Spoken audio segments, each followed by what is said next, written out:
और दिल्ली हुकूमत की जानिब से शराब पर आयद 70% इजाफी टैक्स को वापस लेने से रंदों में खुशी की लहर है। वहीं दिल्ली हुकूमत ने शराब पर 5% वैट बढ़ा दिया है।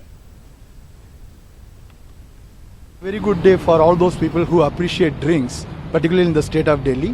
Today, as such, there has been a 70% increase of liquor during this lockdown period. Now that they have decided to do away with it, it's a very good sign. And there is always this great talk of government making lot of money on liquor. As far as Delhi is concerned, I don't think the quality of liquor is very good, and the price is also not high. And I don't think like other states where the whole state's economy is based on liquor, it's not the case in Delhi.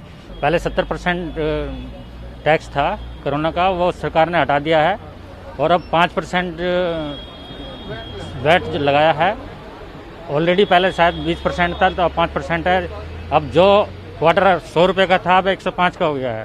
पहले 170 का था 70% के हिसाब से, अब 105 का हो गया है। सरकार ने रेट अपडेट कर दिए हैं। जो हमने ये देखा है कि ये लोगों को ये काफ़ी दिक्कतों का सामना करना पड़ रहा है, और ये दिल्ली सरकार का मतलब ये जो टैक्स ये बढ़ाया गया है, इससे काफ़ी लोगों को ये समस्याएं आई हैं।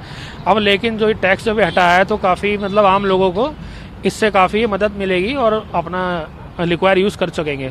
ये 5% बढ़ाने का मतलब तो ये तो कोई नहीं है, ये पब्लिक के लिए बहुत अच्छा है। पब्लिक का टैक्स तो जाएगा गवर्नमेंट के पास, लेकिन वो टैक्स जिस लेवल पे जा रहा था उस लेवल से कम है, क्योंकि 70% जो टैक्सेस है वो बहुत ज़्यादा पड़ रहे थे लोगों को। और पीने वाले तो लोग हैं ही, ऐसा तो नहीं है कि दारू छोड़ देंगे। दारू जो पी रहे हैं, गवर्नमेंट ने भी जब भी टैक्स मिल रहा है, जब भी उसने भी टैक्स लगाए इतने ज़्यादा, और फिर भी बिकी है दारू। तो इसका मतलब ये है कि अगर हम 5% टैक्स दे के कुछ कंट्री को थोड़े टाइम के लिए अच्छा सर्वाइव दे देते हैं, तो ये अच्छी चीज़ है हमारे लिए। मेरे ख्याल से ये चीज़ सही है।